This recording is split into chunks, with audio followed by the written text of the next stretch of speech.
fighting, new clashes in 3 states at Jonglei, Upper State and Unity State of South Sudan, just days after peace talks between the South Sudanese President Salva Kiir and his former Vice President Riek Machar in Addis Ababa under the stewardship of the Intergovernmental Authority on Development, IGAD. And in the studio, we bring in the South Sudanese ambassador to Kenya, James P. Morgan, to just shed some light on this. So, new clashes in 3 states, reports coming from South Sudan. Just give us a picture of the situation there. And was this about oil again? Ben, this is something that on the 9th of this month, our leaders recommitted themselves into the cessation of hostilities, which was signed on January 23rd, 2014. And all this time, this cessation of hostilities had been violated by the rebels. The fact that the IGAD doesn't have monitors on the ground to tell the truth which side really started the fighting, they've always been saying that both sides. But we had been telling them that there's no way that both sides can decide to do something together. There must be something, somebody must start, and the other one maybe retaliate. But all the same, on the 9th of this month, our president traveled to Addis Ababa, where all the leaders of IGAD were there. They recommitted themselves together with the rebels. It was no longer the cessation of hostilities, but the agreement was aimed to end the fighting. It was a permanent ceasefire on the 9th of this month.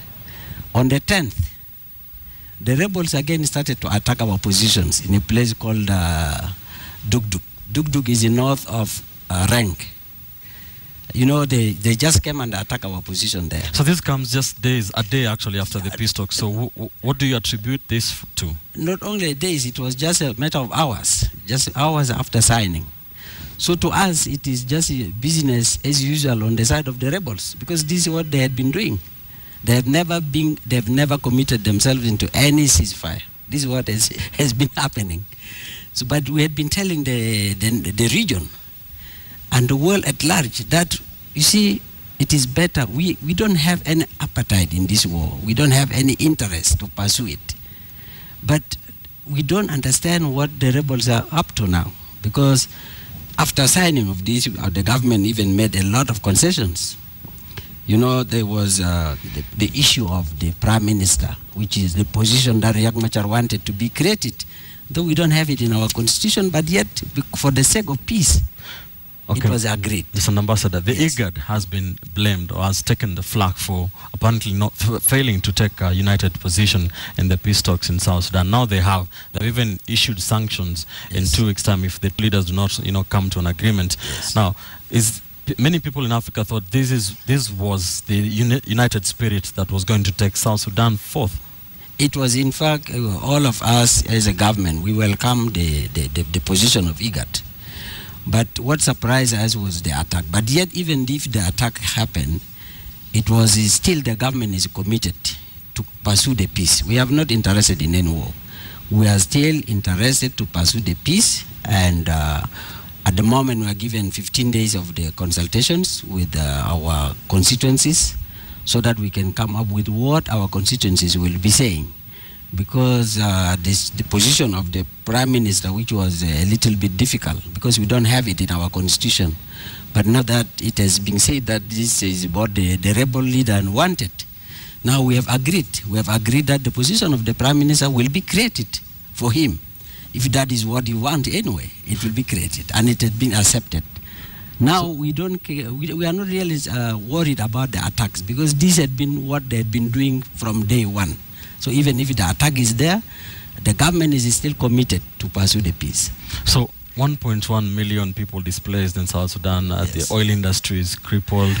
So many people have been killed, tens of thousands. Is this really what South Sudan, fought independence for? Or do you see a peace in the near future? Of course, we are positive. We are optimistic that peace will come, because it is not all the South Sudanese who are fighting. It is the same Riek Machar of 1991. It is the same Riek Machar of 2013. So if it was somebody else, then the world will be worried that these people are not able to live together. But if it is the same person doing it, then also something need to be thought about it. Finally, very quickly, you Yes. say it was the rebels, but Yes. Riek Machar always says he always holds his end of the deal. He always blames the government. What do you say to that? Of course, this is what they are doing. Before even they start campaigning that we are being attacked. We are being attacked. Well, there is no even attack, and we're wondering who is attacking them. And then they will come. You know, when like now I'm in your studio. If I come and fight here, is it your mistake or it is my mistake because I came here?